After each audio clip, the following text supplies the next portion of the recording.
J'arrive à Bâle, un matin de février à la fin du carnaval.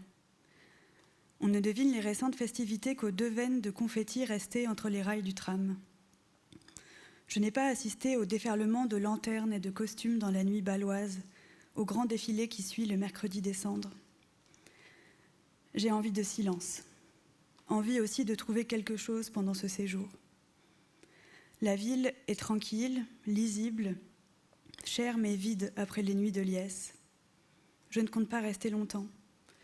Je suis ici pour une raison précise. Je viens confirmer une rencontre qui a eu lieu dans une autre ville de Suisse.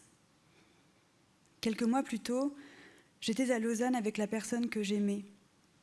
4 jours parfaits et pleins, des promenades joyeuses, un matin dans le train qui longeait le lac Léman vers Vevey, les cafés multipliés pour continuer à parler, la lecture près du bruit mouillé des barques, les nuées de fleurs de cerisier quand on montait les pentes. Nous avions visité le musée de zoologie, ses salles hautes, les vitrines anciennes et leurs ménageries pétrifiées. J'avais à ce moment l'idée d'écrire sur la taxidermie, cette technique complexe consistant à expurger une carcasse de ses matières molles tout en la laissant intacte. Dans chaque ville où je passais, je cherchais le musée d'histoire naturelle, fasciné par ces étranges bestiaires, la beauté des pelages et des plumes. Il me semble aujourd'hui encore bizarre que les bêtes empaillées ne soient pas considérées comme des cadavres, ce qu'elles sont pourtant, et deviennent des objets décoratifs pour salons ou galeries d'art. Personne ne s'imaginerait mettre une momie dans son appartement, mais un bel oiseau dans une bibliothèque ne dérange pas. À Lausanne, j'avais donc consacré une matinée à une visite parmi les animaux remis en vie, cherchant les sutures sur un lion prêt à bondir, croisant le regard brillant et dur d'oiseaux aux yeux de verre. Mais je constatais une forme de lassitude.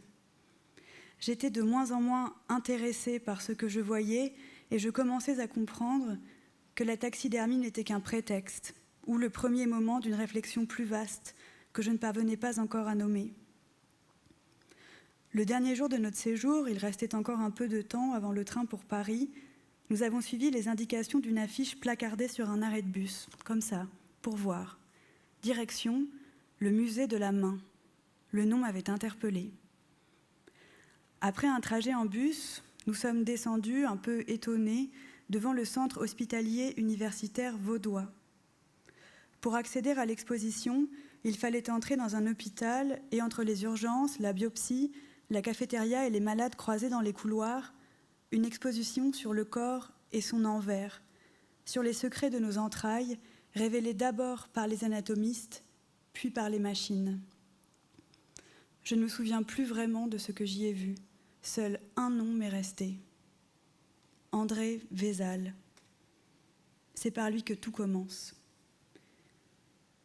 Avant le musée de la main, je ne savais rien de cet anatomiste du XVIe siècle qui a révolutionné l'histoire de la médecine. Pendant que Copernic retournait l'univers, et nous reléguait à la périphérie d'un système où la Terre, réduite à un faubourg, devenait la banlieue du Soleil, que le globe était parcouru et cartographié, Vézal explorait le corps et ses strates, déployait notre enveloppe et regardait comme pour la première fois la matière qui nous constitue. D'ailleurs, 2 grands livres, La fabrique du corps humain pour Vézal et Des révolutions des sphères célestes pour Copernic paraissent la même année, en 1543. Aux gravures des mouvements circulaires des cieux, aux tracés des méridiens sur les planisphères, répondent les dessins complexes de nos muscles et de nos os. Aujourd'hui, nous savons que nous sommes faits d'étoiles. Le carbone, l'hydrogène, l'azote, l'oxygène, le phosphore et le soufre qui nous composent nous relient au ciel. Par une coïncidence de calendrier, les livres de Copernic et de Vézal annonçaient déjà cela. En voyant leurs 2 noms réunis dans ce musée de Lausanne, je pensais aux mots de Barthes. La photo de l'être disparu vient me toucher comme les rayons différés d'une étoile. Le deuil n'était encore qu'une abstraction pour moi. Je ne l'avais connu que dans les livres. Je trouvais cette phrase belle sans bien comprendre le drame qui l'avait fait naître. Aujourd'hui, ces quelques mots de Barthes m'habitent différemment. Je me représente cette lumière renvoyée par votre corps désormais absent, semblable à celle émise par un astre éteint, comme un vol de cendres, comme si soufflait vers moi un peu de cette poudre grise obtenue après la combustion de vos corps, une clarté d'os qui me vient de vous. L'exposition de Lausanne m'a fait connaître Vézal et avec lui tout un pan de l'histoire médicale que j'ignorais, quand la science, l'art et l'imprimerie œuvrent à une réception esthétique des connaissances. Le grand traité de Vézal, montré dans des vitrines, était saisissant de beauté et de complexité. J'ai précieusement gardé le dépliant du musée de la main et quelques bribes de cartels notés dans un carnet. Dans mes accès de superstition, je me dis que ce musée m'a préparé à ce qui allait se produire. La main, qui lui donne son nom, est celle qui pointait pour moi les morts à venir. Est-ce que je l'ai pressenti ? Je ne crois pas. Mais après Lausanne, j'ai commencé à acheter des livres, à réunir des éléments sur la vie de Vézal. Une obsession germait avec ce nom. Je réalise aussi que ce séjour lausannois reproduit mon cheminement. Il a la forme de ma pensée. Elle commence par des salles souvent désertes, puis brusquement peuplées de classes élémentaires. Regardez, les enfants, regardez, c'est un requin. Et les petites mains dessinent, notent dans leurs cahiers les noms compliqués, explorent le vivant depuis ses cadavres recomposés. Le silence se restaure après leur passage, et je suis à nouveau seule, parmi les pelages, les nageoires, les ailes et les becs. Les animaux se succèdent dans l'enfilade des salles, invertébrés d'abord, puis oiseaux et animaux marins. À la fin, les grands singes sont réunis, leur terrible humanité taxidermisée est un pivot, et ce sont ensuite nos corps qui dévoilent leur structure. Taxidermie et anatomie se suivent dans les musées d'histoire naturelle, comme dans mon esprit. Pourtant, l'une s'affranchit de la mort et fait jouer à des surfaces de corps le bondissement et l'envol. L'autre abolit l'enveloppe, l'incise et s'en débarrasse. La taxidermie est étymologiquement l'arrangement de la peau, alors que le premier geste de l'anatomiste consiste justement à l'enlever. L'écorché chéri par le médecin est ce que l'empailleur jette, mais j'ai commencé comme ça, en plein paradoxe, passant des animaux non humains aux animaux humains, du musée d'histoire naturelle au musée de la main. Je suis allée vers notre corps en pensant que l'animalité en était le premier moment. Mes 2 voyages, à Lausanne puis à Bâle, sont séparés par un événement cicatrice, une mort brutale, devenue le bord d'un avant dont je suis à jamais écartée. Elle a relégué au second plan mon intérêt pour la taxidermie. Les 2 villes suisses entourent la catastrophe et Vézal, qui m'est apparu près du Grand Lac et que je viens poursuivre ici, à Bâle, est le seul lien entre ces lieux et cette disparition, la seule continuité possible. C'est pour ça que je suis ici. Je vais voir à l'Anatomisches Museum de l'université le squelette de Jacob Carrer von Gebweiler, le premier homme disséqué publiquement par Vézal. Un début, chose précieuse en ces temps de tristesse et de sidération. En marchant dans les rues bâloises, pleines de la mémoire des fêtes de la veille, je ne pense qu'à lui.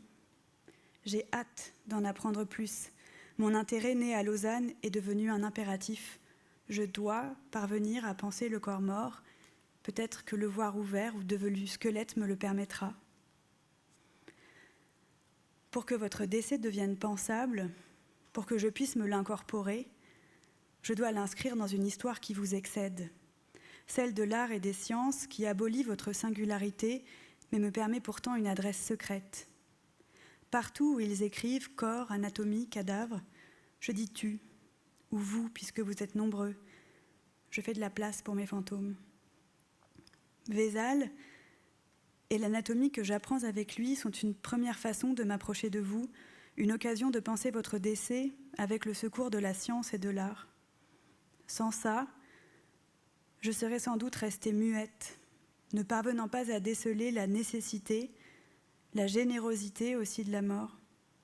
Je ne parle pas du grand cycle de la vie, cette généralité ne m'aide pas beaucoup, mais de la mort comme faveur.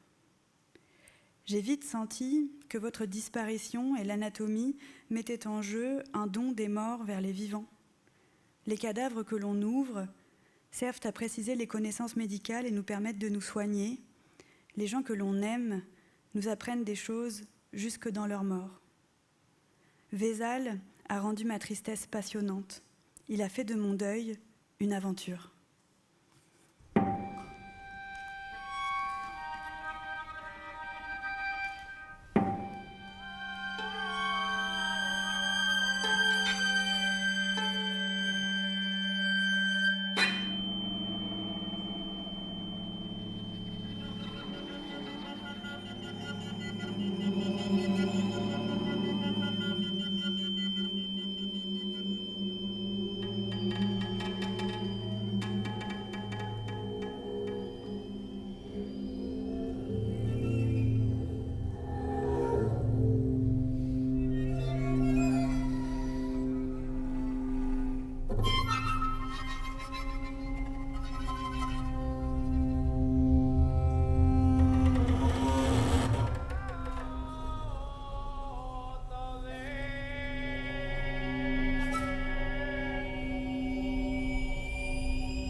Depuis maintenant plusieurs années, je me demande si l'on peut vivre avec ces morts et comment.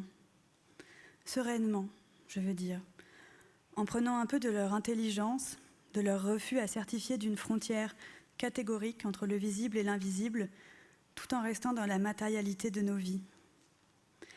J'ai cherché un endroit où les cimetières n'ont pas de limite, où les morts sont incorporés au quotidien pour devenir des présences familières plus que des surgissements. Et j'ai trouvé. Je suis partie à Naples pour voir le quartier de Sanita. Il commence au-dessus du musée archéologique et donc après les fresques de Pompéi, les mosaïques où se tiennent des petits squelettes presque attendrissants dans leur stylisation, avec leurs contours noirs et leurs grandes jambes. C'est un quartier populaire, et comme souvent à Naples, on y est plongé dans la cohue des voitures, les klaxons incessants qui saturent l'espace et montent dans la fin d'après-midi en un vacarme continu. La beauté de la mer, le désordre, la chaleur et l'intensité de cette ville ont donné à mon séjour une forme d'exaltation, une fébrilité hallucinatoire. J'ai loué un appartement dans le quartier de Sanita pour quelques jours et chaque matin, en descendant les escaliers pour sortir, je suis happée, enchantée aussi, par ce quartier plein de passages étroits, d'immeubles s'ouvrant sur des cours immenses, d'hôtels à la Vierge, d'étals de fruits et de légumes, de scooters qui passent en trombe, d'escaliers abrupts brisant les rues en verticale. Au milieu de cette animation incessante, partout dans les rues, je trouve la présence de défunts. Sur les panneaux en métal, des affiches au cadre sombre annoncent les décès, donnent la date de cérémonie commémorative. Le nom du disparu est écrit en capitales et la ville tout entière est placardée de ses présences. Maria Capodanno, Michele Scotto, Sabia Dabelle, Filippo Florentino, Octavio Trombella. Chaque quartier nomme ses morts. À Naples, ils ont des noms qui perdurent dans la cohue et le bruit et sont sans cesse réactivés. Il n'est pas nécessaire d'aller voir des tombes pour les déchiffrer. À Sanita, quand je dévale les rues pavées de cette pierre noire venue du Vésuve, j'ai l'impression de marcher sur des milliers de corps. C'est là, au pied de la colline de Capo di Monte, que les Napolitains ont dès l'Antiquité enterré leurs morts. On peut encore y voir des vestiges d'hypogées, ces tombes creusées dans le sol qui font résonner mes pas dans les ruelles. Il y a des catacombes taillées dans le tuf, une roche poreuse et claire. Elle se déploie en carrière, en grottes à demi obscures, où sont réunis des milliers d'ossements. L'une des catacombes les plus spectaculaires est certainement celle qui abrite le cimetière des Fontanelle, un ossuaire gigantesque, où sont empilés des dizaines de milliers de fragments de squelettes. Il y a des crânes alignés sur plusieurs mètres. Certains sont polis, d'autres recouverts de mousse ont pris une couleur de sous-bois. Au Fontanelle, j'avance entre des autels où clignote la lueur rouge de bougies à piles, des ex-voto, des statues, et de part et d'autre de larges allées, des eaux, tellement d'eau, au-dessous d'un plafond de roche si haut qu'il donne une sensation inversée de vertige. Ce sont les Napolitains les plus pauvres qui ont été inhumés au Fontanelle, et avec eux, les victimes des grandes épidémies, comme la peste de 1656, qui a décimé plus de la moitié de la ville. Je sais que je ne vois pas tous les morts en avançant entre les ossements, et que le sol est lui aussi chargé de dépouilles. Je me suis sentie intimidée en entrant là. Je savais que je m'aventurais dans une foule, que je devais être prudente, humble face à celles et ceux que j'approchais. Dans cet ossuaire, certains crânes sont placés dans des boîtes vitrées, entourées de dentelles et d'objets de dévotion. Il est évident que des gens les soignent. Pourtant, aucun n'a de nom, c'est une multitude anonyme. Naples permet une chose que j'envie. On peut y adopter un mort, un inconnu devenu crâne dont l'âme serait coincée au purgatoire. En lui prodiguant des soins, les Napolitains attendent d'être aidés en retour, d'obtenir des bienfaits très concrets, un peu de chance dans les affaires ou au jeu, d'entrer en communication avec un parent défunt. Certains espèrent aussi accélérer leur salut. Je n'ai pas beaucoup de crainte pour l'avenir de mon âme, puisque je lui en accorde aucun après moi, mais si je vivais dans cette ville, j'adopterais moi aussi un mort talisman. J'irais le voir régulièrement et je prendrais soin de ses restes. Je n'aurais pas besoin de ses faveurs, si ce n'est de l'évidence de sa présence, de sa vérité. Je lui offrirai l'une de ces caisses transparentes qui protègent de la poussière, qui le distinguerait aussi. Je lui donnerai un lieu et il serait le mien, un infime territoire de mort pour compléter ma vie. Placer les défunts dans un endroit, c'est certainement se donner un espace à soi, peut-être même plus qu'à eux. C'est une façon de délimiter la mort pour pouvoir l'assimiler. Certaines personnes ont d'ailleurs eu une approche littérale de cette incorporation. Ils ont ingéré un mort. Je ne parle pas de nécrophagie, de ceux qui mangent un corps humain démembré. Non, je n'ai aucune envie de verser dans le gore. Je pense plutôt à celles et ceux qui ont absorbé les cendres d'une personne qu'ils aimaient. La première était la femme de Mosol, le gouverneur d'une province de l'Empire perse au IVe siècle avant Jésus-Christ. Dans le grand livre de Thomas Laqueur, Le travail des morts, j'ai lu une phrase qui a suspendu ma lecture et m'a profondément troublée. Il écrit « Elle avait ingéré ses cendres mêlées à une boisson pour devenir son sépulcre vivant et animé. » Elle, c'est Artémise, la femme de Mosol. Je n'avais jamais entendu parler de cette histoire.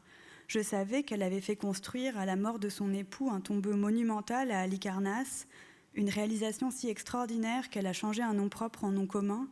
De Mosol dérive le terme mausolée. Cette architecture de plus de 40 mètres de hauteur est l'une des 7 merveilles du monde et ses vestiges, découverts en 1857, sont en partie conservés au British Museum. Mais ça n'est pas ça qui m'intéresse. La grandeur du mausolée passe après ces quelques mots. Elle avait ingéré ses cendres mêlées à une boisson pour devenir son sépulcre vivant et animé. Cette phrase m'ébranle profondément parce que je connais ce geste. Je l'ai fait, moi aussi, mais sans jamais en parler, en refusant même d'y penser tant il me semblait obscène. Cette phrase m'a libérée de la honte. Je n'avais pas prévu de devenir un sépulcre vivant à mon tour.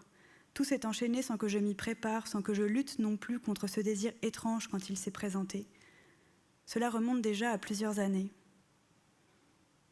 Quelques jours s'étaient écoulés entre le moment de la crémation et celui où je suis venue chercher les cendres au crématorium. L'employé m'a tendu un registre que j'ai signé et je suis repartie avec toi dans l'urne que nous avions choisie aux pompes funèbres, lestée de quelques kilos de phosphate de calcium. C'est tout ce qu'il restait de toi. Je l'ai glissé dans mon sac à dos et je suis partie. J'ai repris le métro avec la drôle d'impression de porter à la fois une chose très précieuse et un vide sidéral. J'ai attendu d'être avec des amis pour l'ouvrir. On s'était assis dans le salon et j'ai rompu le scellé du couvercle. J'ai été surprise de constater qu'il y avait une poche à l'intérieur. Tu étais dans un sac transparent, comme ceux que l'on gagne dans les fêtes foraines avec un poisson rouge dedans. Mais à la place de l'eau et de l'animal, il n'y avait qu'un tas gris, un tas dérisoire et abyssal de tristesse. L'une des personnes que je préférais au monde était pulvérisée dans un sac en plastique. J'ai ravalé mes larmes, j'ai ouvert et je ne sais pas pourquoi, j'ai plongé ma main dedans. Je l'ai ressortie et j'ai mis dans ma bouche un peu de cette poudre triste pour voir ce que ça faisait. Quel goût tu pouvais avoir en n'étant plus rien. J'ai mâché ta mort. Elle a pris tout mon palais avant de se mêler à ma salive. Elle ne sentait rien, elle n'était qu'une texture désagréable, comme du sable qui colle aux lèvres mais sans la mer, comme une chose qui ne doit pas advenir, devant laquelle on doit garder les mâchoires bien serrées pour qu'elle ne s'insinue pas. Je l'ai laissé prendre toute la place avant de l'avaler. Les autres m'ont regardée interloquée, j'avais la bouche grise et la gorge serrée, puis ma voisine s'est levée pour prendre le sac et elle a fait exactement la même chose. J'ai vu par son visage ce qu'avait dû être le mien, sa tristesse et son absence quand elle t'a posé sur sa langue. La ronde a continué. Quelqu'un d'autre t'a mangé. Un par un, nous t'avons ingéré, nous t'avons propulsé à l'intérieur de nous, sans réaliser la force de ce geste, sa force sinistre et païenne de ce rituel improvisé. Nous n'en avons jamais reparlé. Chacun devait considérer qu'il s'agissait d'un moment de folie collective, d'une absurdité que j'avais initiée. Personne n'a rien dit, et nous avons remis le sac allégé de quelques grammes dans son urne. Il restait encore un peu de ton corps à disperser. Artémise a mangé Mosol. Elle lui a ensuite construit le plus grand des tombeaux, mais le véritable mausolée le plus fou était son corps. Elle croyait que celui qu'elle aimait s'était mêlé à son sang, que ses cendres étaient venues renforcer son squelette, agrandir ses poumons, fortifier sa vie. Je le crois aussi. Elle était devenue le lieu de son mort. C'est elle qui l'abritait et continuait à chacune de ses actions de lui dessiner une place dans le monde. Mange tes morts. Cette insulte gitane attaque la mémoire de nos ancêtres. Elle porte en elle une malédiction, une souillure. La violence de l'image alimentaire est ancienne, de la viande froide au croque-mort. Manger ses morts est un outrage. Mais qu'en est-il des cendres ? Est-ce encore un mort qui est assimilé quand quelqu'un décide de les avaler ? Quand Artémise mange son mort, quand j'ai, avec mes amis, moi aussi mangé mon mort, je crois que nous ne faisions qu'obéir aux injonctions. Nous avons rendu effectives toutes les images qui accompagnent les endeuillés, les injonctions consolatrices. Il est en vous à présent. Il vit à travers vous. Il ne croit pas si bien dire. Et je ne suis pas la seule à avoir continué le geste de la femme de Mosole. Je suis certaine qu'il existe des centaines d'autres personnes qui ont mis les restes de leur mort dans leur corps. Si nous sommes à présent, et comme Artémise, des tombeaux, j'aime que ceci soit vivant et donc provisoire, que les morts aient des lieux temporaires et changeants. Ils pourront en trouver un autre, différent, quand nous aurons disparu. Certes, chaque déplacement apporte un peu d'oubli, accroît la distance, mais au moins les défunts sont mobiles. Ils dessinent des flux secrets, des trajets invisibles dans les lieux que nous croyons être seuls à peupler.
Vous venez d'entendre le début et la fin, presque la fin.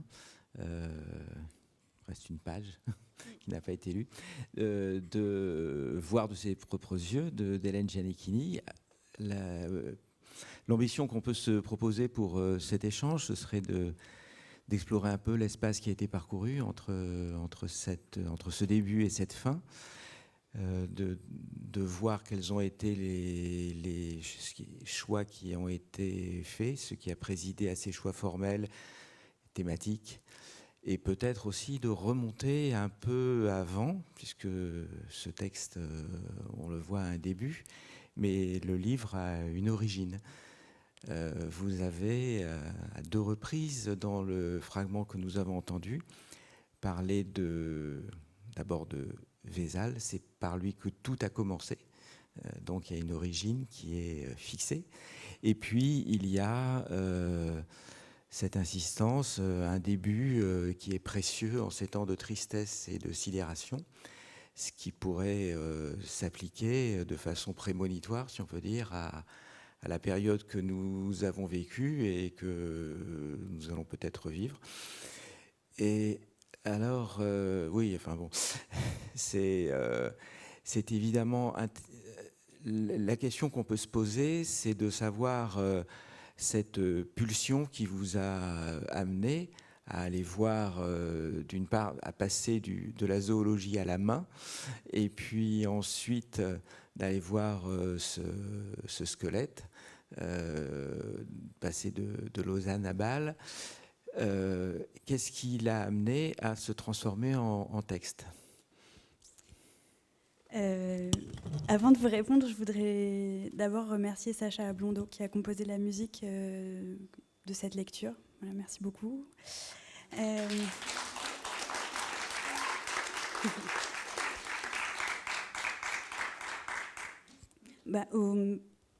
Il y a pas mal de livres ratés, disons, dans ce livre, parce que je pensais vraiment écrire quelque chose sur la taxidermie. Et j'avais commencé je fonctionne comme ça, en fait, à chercher des livres, des articles. Et du coup, dès que je partais en vacances quelque part, j'essayais de trouver le musée d'histoire naturelle et d'aller voir. Et je me suis rendu compte que ça ne tenait pas, enfin, que mon intérêt s'essoufflait. Alors j'essayais de formuler des hypothèses, enfin, ça ne fonctionnait pas. Et il y a cette ville, Lausanne, où par hasard, on était à Lausanne, cette affiche pour le musée de la main, on est allé voir, c'était juste après le muséum d'histoire naturelle. Et il y avait cette exposition, ce que j'ai lu sur l'anatomie, et je me suis dit, ah, c'est ça. Mais à l'époque, je pensais toujours pouvoir faire un contrepoint, c'est-à-dire ce que je dis, la taxidermie, l'anatomie, ça se suit, mais ça s'oppose. Oui, ça s'inverse même, c'est-à-dire que l'une parle de l'extérieur, si on peut dire, et l'autre enlève ce que la première garde et s'intéresse à ce que la première jette. Oui, donc je pensais qu'il y avait là quelque chose, donc je m'intéressais aux animaux, j'ai travaillé avec des chasseurs, donc c'était... Et puis ça ne fonctionnait pas, et ensuite il y a eu plusieurs deuils par ailleurs dans ma vie, et qui ont rendu évident que c'était pas du tout en fait la taxidermie mon sujet, mais c'était l'anatomie. Et c'est ce que j'avais senti, disons, je ne sais pas si c'est le terme, mais en découvrant Vézal, parce que j'ignorais vraiment qui était Vézal. J'avais dû croiser son nom une fois. J'étais quand même assez impressionnée de mon ignorance, parce que c'est vraiment quelqu'un de majeur dans l'histoire de l'humanité. J'avais jamais entendu parler de Vézal, qui invente l'anatomie, en gros. Et donc je suis partie dans cette histoire-là, me disant qu'il y avait pour moi une forme de solution, en fait. Oui, alors vous en faites aussi un élément fondateur à plusieurs niveaux, y compris au niveau du savoir collectif, de la culture occidentale. Vous le rapprochez de Copernic. Donc l'un renvoie la Terre à un petit point orbitant autour du Soleil, et Vézal renvoie l'homme à un corps semblable à celui des animaux, avec ses différences, mais avec les mêmes fonctions, les mêmes formes, si on peut dire. Oui, et dans ma tête, alors de manière très anachronique, je me représentais un peu Vézel comme une forme de rockstar de l'histoire de la médecine, parce qu'il a quand même une forme de liberté et d'irrévérence qui est assez extraordinaire.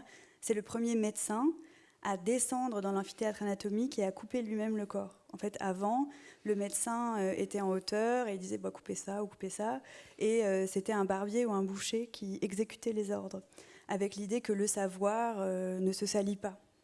Et Vézal, c'est le premier à le faire, enfin, c'est-à-dire À mettre sa main à lui. Oui, et pour voir, il faut toucher, quoi. Et il y a cette très belle... après, d'autres anatomistes l'ont dit. Léon Gozlan, je crois que c'est lui, un anatomiste, parle de mains oculaires. C'est très beau. Pour voir le corps, il faut mettre les mains, mais c'est un des premiers. Alors, je pense qu'il y avait vraiment des grands historiens de l'anatomie. Ils ne seraient pas forcément contents parce qu'il est un peu fétichisé, Vézal, tout le monde l'adore. Mais en tout cas, c'est un des premiers à faire ça, à toucher le cadavre, à ouvrir le cadavre lui-même. Et ce geste, si on le remet dans une histoire, il est vraiment extraordinaire, en fait.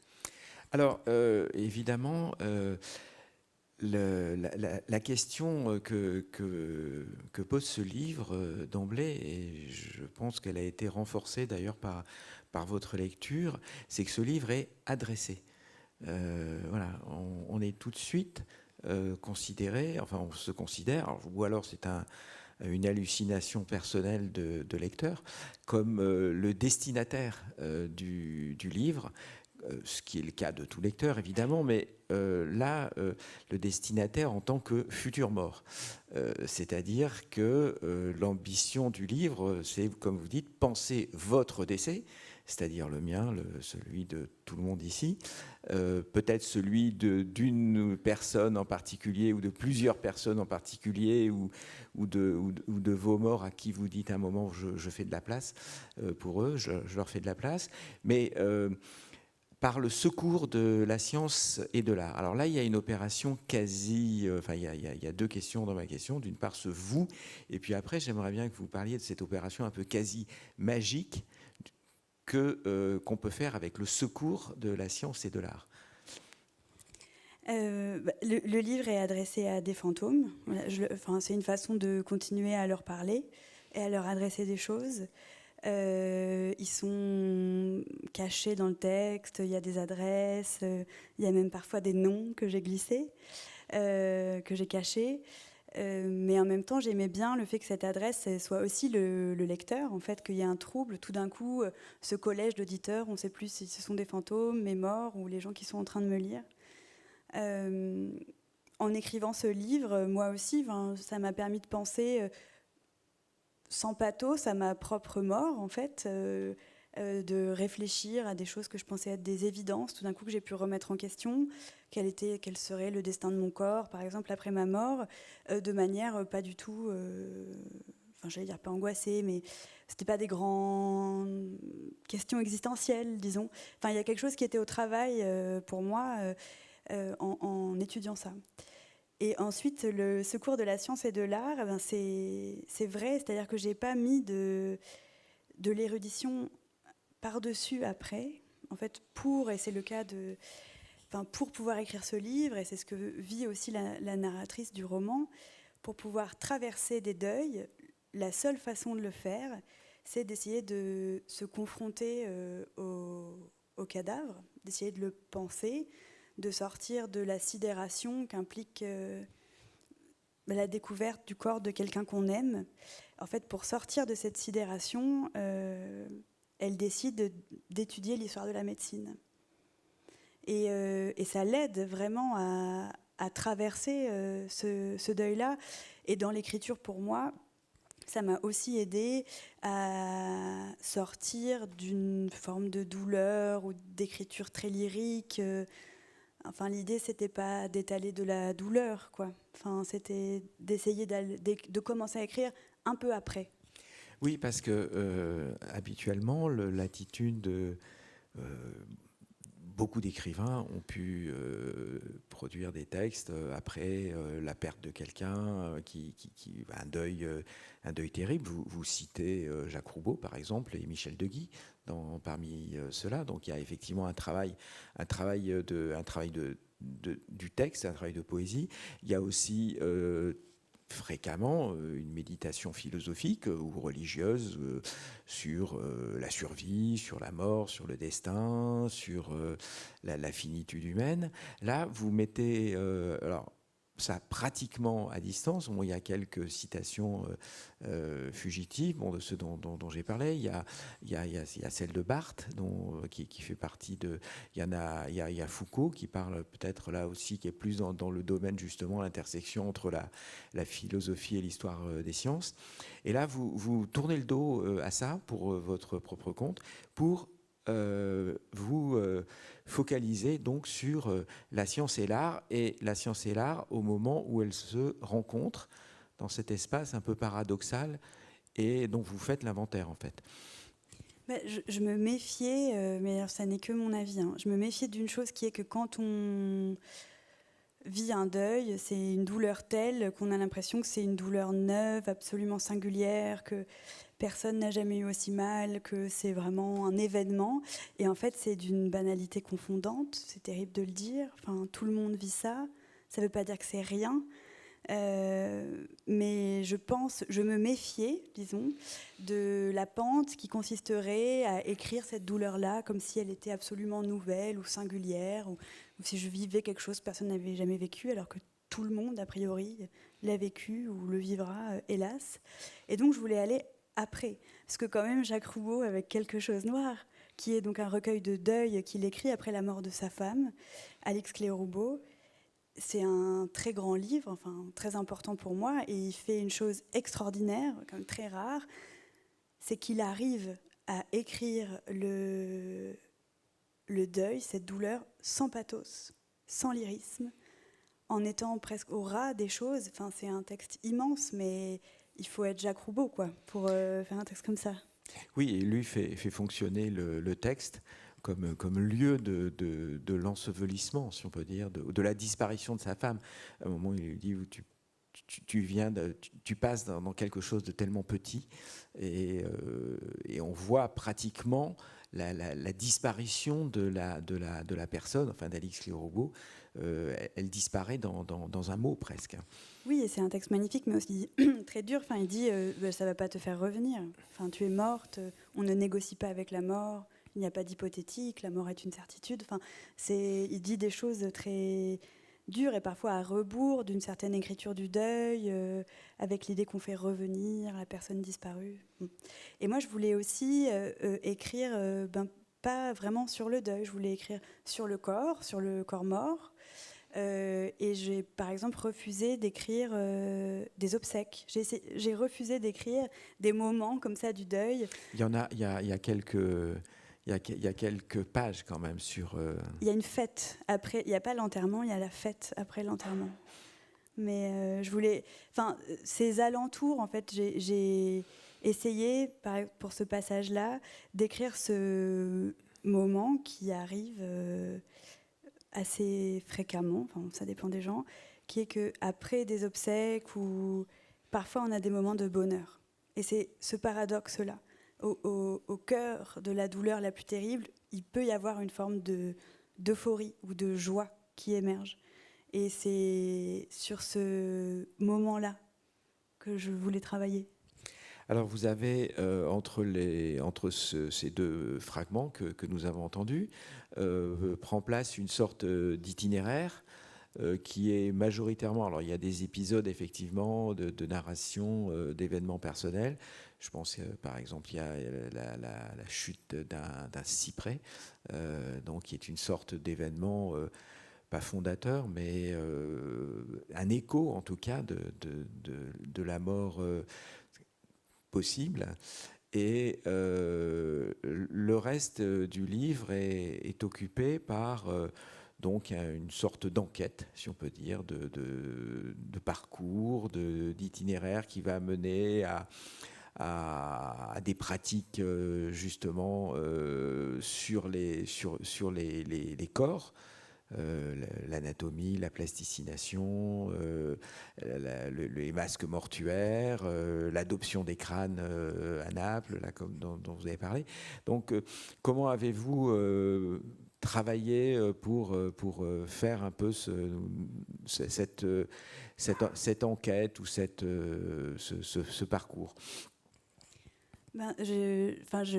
Pour écrire le livre, j'ai vraiment fait cette enquête. Vézal, je découvre Vézal à Lausanne. Bon, après, j'ai été assez systématique. J'achète des livres, je vois qu'il y a un squelette à Bâle, je pars à Bâle, j'essaye d'aller voir les choses. Mais à chaque fois, ça rate quand même. Le livre raconte ça. Enfin, cette narratrice, elle veut en fait un face-à-face avec la mort, en espérant être à la hauteur. Et puis, en fait, le face-à-face n'a jamais lieu. Parce qu'elle arrive à Bâle, c'est extrêmement déceptif. Enfin, le premier squelette disséqué par Vézal, elle s'attend à une chose extraordinaire. En fait, c'est pas terrible, il est un peu sale, le squelette, il est très mal présenté. Enfin, et à chaque fois, elle cherche des objets qui vont lui permettre ce face-à-face. Donc elle se plonge dans l'histoire de l'anatomie. Il y a une histoire de la séroplastie, c'est-à-dire la sculpture de la cire. Particulier, au XVIIIe siècle particulièrement, il y a des anatomistes qui décident de faire des encyclopédies en 3D, disons, en faisant des modèles à taille humaine de corps ouverts. Et là aussi, c'est pas le face-à-face ou le surgissement escompté. Et puis je crois qu'à un moment, elle comprend que ça se passera pas, en fait. Alors, ça se passera pas. Il y a quand même un moment qui est assez mystérieux. C'est une rencontre qui se fait en 2 temps, avec d'abord dans cette fête dont vous avez parlé, enfin une femme en vert que j'avais. Bon, alors je vais pas tout déflorer, mais il y a cette femme qui a mystérieusement connu la personne défunte et qui réapparaît et qui offre peut-être la possibilité d'une vraie rencontre. On a l'impression que là, la partie personnelle et la partie documentaire, en gros, se finissent par coïncider. Oui, pour cet épisode-là, j'ai été fascinée complètement par un fait divers. J'avais découpé des articles où, dans les années 2000, a été retrouvé à Paris un appartement qui avait été laissé intact depuis 1943. La propriétaire des lieux avait fui pendant la guerre. Elle était morte dans le sud de la France. Au moment de sa mort, sa famille, ses petits-enfants ont découvert qu'il existait cet appartement. Ils se rendent à Paris, l'appartement est intact. Et il y avait des photos ont été faites. Donc ça, c'est une histoire, enfin c'est un fait divers, enfin c'est une histoire vraie, quoi. Et il y avait une autruche dans cet appartement. Donc au moment où je travaillais sur la taxidermie, je me disais, ah, c'est l'autruche. Comme j'ai arrêté d'écrire sur la taxidermie, j'ai laissé l'autruche. Mais je voulais garder cet appartement. Et j'ai remplacé l'autruche, pour ainsi dire, par un cœur en cire de Susini, qui est un des plus grands sculpteurs sur cire italiens. Et tout d'un coup, il y a cette femme qui apparaît, qui est assez étrange aussi. On ne sait pas trop qui elle est ou quel est son degré de réalité. Et j'aimais bien ça, que tout devienne un peu comme dans du brouillard, qui est une forme d'indistinction. Et cette femme va sans cesse montrer des choses à la narratrice. Elle va ouvrir cet appartement. Donc la narratrice va découvrir... j'avais vraiment, ça c'était un plaisir d'écriture en fait. Quand j'avais découvert ça dans le journal, c'était tellement extraordinaire que j'ai eu envie de l'écrire. Donc du coup j'ai l'impression d'y être allée, d'avoir ouvert l'appartement et d'avoir donc découvert la poussière, j'imaginais, mais un lieu qui n'a pas été ouvert depuis 1943, comment est la lumière, la poussière au sol. Et cette femme, j'ai imaginé que c'était à elle, que c'était sa grand-mère qui était décédée, et elle va montrer à plusieurs reprises des objets. Et c'est quelqu'un qui comprend la quête de la narratrice et l'obsession, en fait, qui est la sienne, parce que ça peut un peu inquiéter les proches, je parle d'expérience, quand on accumule pas mal de documentation sur l'histoire de l'anatomie et du cadavre, ça peut faire des intérieurs un peu austères, par exemple, et la narratrice vit ça aussi, on lui demande ça va, et cette femme en verre comprend quelque chose de cette quête, que c'est pas du tout une quête morbide, que c'est un exercice de mémoire, c'est presque un exercice d'amour en fait. Oui, d'ailleurs, elle ouvre des portes en fait, elle manipule des aiguillages quand elle lui montre chez un antiquaire où le portrait, qui est un portrait très très célèbre de la fameuse inconnue de la Seine. Il y a même eu un livre qui a été écrit assez récemment là-dessus. Donc ça entraîne en cascade une série de chapitres sur l'inconnue de la Seine et son rôle. Donc on parle aussi de la morgue, on va aussi parler des femmes et de la dissection des femmes. Donc le livre fonctionne avec quand même une série d'enchaînements. C'est pas un parcours, je dirais, purement linéaire. Il y a des bifurcations, des choses imprévues. Oui, puis il y a des événements, et la narratrice est initiée à un certain nombre de choses. Oui, l'inconnue de la Seine, donc c'est l'histoire d'une... Donc c'est un masque mortuaire, c'est le moulage d'un masque mortuaire qui aurait été fait sur une jeune noyée retrouvée à la morgue et qui sourit. Et c'est un masque qui a fasciné les surréalistes, beaucoup... Puis Rilke, Nabokov ont écrit sur ce masque. Et c'était... qui est fascinant, l'inconnu de la Seine. Et c'était aussi l'occasion pour moi d'écrire sur la morgue. Et je me suis...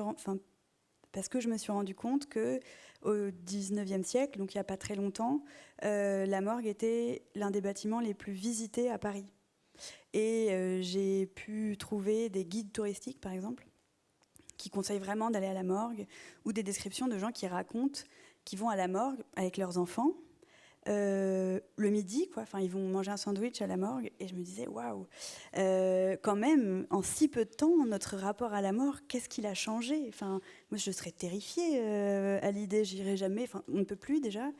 Par hygiénisme moral, d'ailleurs, c'est ça qui fait fermer la morgue. Et je trouvais ça intéressant. Je voulais parler de cette histoire-là, en fait, de cette terreur un peu contemporaine du cadavre, plus que de la mort. Oui, et d'ailleurs, il faut aussi préciser qu'il ne s'agit pas simplement d'un inventaire, d'un récapitulatif de toutes les attitudes suivant les époques et suivant les artistes, éventuellement, ou les scientifiques par rapport à la mort. Vous établissez une hiérarchie, vous avez vos valeurs ou vos réactions personnelles. Vous expliquez par exemple que les photos de la fameuse Body Farm faite par Saliman vous laissent dans un tête-à-tête dont vous n'arrivez pas à tirer quoi que ce soit. Par exemple, voilà, il y a malgré tout une hiérarchie, ou en tout cas une posture personnelle d'adhésion, ou peut-être au contraire de recul, quoi, par rapport à ce que vous trouvez. Oui, c'est absolument subjectif. C'est un roman. C'est-à-dire que je lis un peu d'histoire de l'art, mais après je travaille avec mon goût, disons. Et Saliman, oui, la Body Farm, je ne sais pas si tout le monde connaît. Moi, j'ai découvert, en tout cas, je ne connaissais pas. C'est un endroit aux États-Unis qui appartient à l'université, où en fait des corps humains sont laissés dans la nature pour que des scientifiques étudient les différents stades de putréfaction. Et Saliman, qui est une photographe américaine très connue, il y a eu une exposition au Jeu de Paume il n'y a pas très longtemps, a fait une grande série dans cette Body Farm.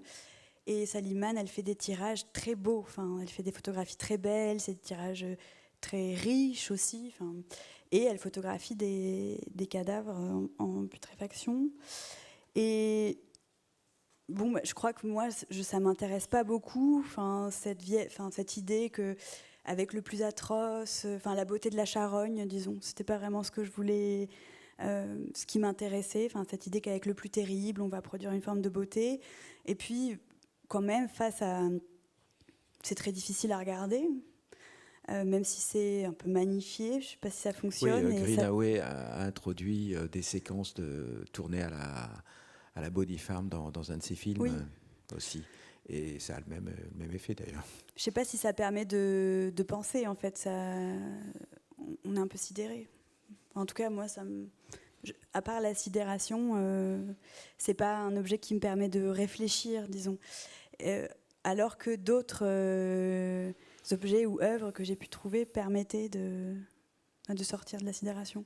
Oui, vous marquez même des réactions de colère, enfin pas seulement de rejet, en particulier avec Günther Verhagens, les fameuses plasticinations qui manifestement déclenchent des passions, sont même parfois interdites d'ailleurs. Oui, c'est un anatomiste contemporain qui qui a inventé une technique qu'il appelle la plastination. Alors, je ne vais pas pouvoir vous expliquer ça de manière très scientifique, mais en gros, qui est une manière de figer des écorchés. Enfin, c'est des écorchés réels, ce sont des vrais humains. Il injecte dans les veines et dans les artères des produits chimiques qui permettent de fixer, en fait, ce qui normalement est voué à disparaître et à pourrir. Et il y a beaucoup de problèmes avec Günther von Hagens. Un des plus gros problèmes, c'est quand même qu'il prend des corps de gens sans demander l'avis des familles, qu'il y a eu un certain nombre de polémiques sur le fait qu'il prenait, par exemple, les corps d'ouvriers extrêmement précaires, et qui ensuite il les écorchait, il injectait ça, et puis il fait des expos avec, qui font le tour du monde, où il fait jouer à ses cadavres du saxophone ou des scénettes, où il joue au rugby, donc il y a quelque chose de profondément indécent là-dedans, et aussi parce que c'est du spectacle, et que ça me gêne, oui. Voilà, alors au terme de cet échange et de cette enquête, je voulais justement vous demander de réagir. Bon, vous avez écrit « Les morts m'ont offert la possibilité de reconfigurer ma vie », plus ou moins, enfin, je cite de mémoire. Est-ce que, une fois ce livre achevé et puis lancé pour qu'il vive sa vie, vous avez, en retour, est-ce que ça a changé quelque chose en vous ? Le livre ou les morts ? Le fait de l'avoir écrit et enfin, cette reconfiguration de votre vie, c'est peut-être aussi l'écriture du livre. Oui, je crois que ça a changé des choses. Je crois que ça a apaisé des choses. Ça m'a sorti d'une forme de face-à-face qui pouvait être stérile avec ça. Je dis que les morts donnent des choses, c'est pas forcément le cas pour tout le monde. En tout cas, moi, je crois que c'est possible parfois que les gens qu'on aime, quand ils meurent, nous donnent des choses, aident à préciser des points de notre existence ou donnent un sentiment d'urgence dont on peut s'emparer. Et écrire ce livre, je ne vais pas produire l'idée que ça m'a guéri de mes blessures, quoi, parce que c'est pas vraiment ça, mais je crois que je peux me tenir un peu plus droite, en tout cas, face à ça. Je pense qu'on va pouvoir en rester là sur cette phrase. Merci Hélène Gianecchini, merci Sacha Blondeau, et merci à vous pour votre présence et votre écoute. Je pense qu'il sera possible de discuter de façon un peu moins formelle avec Hélène Gianecchini à la sortie de la salle. Et merci encore et bravo. Merci à vous.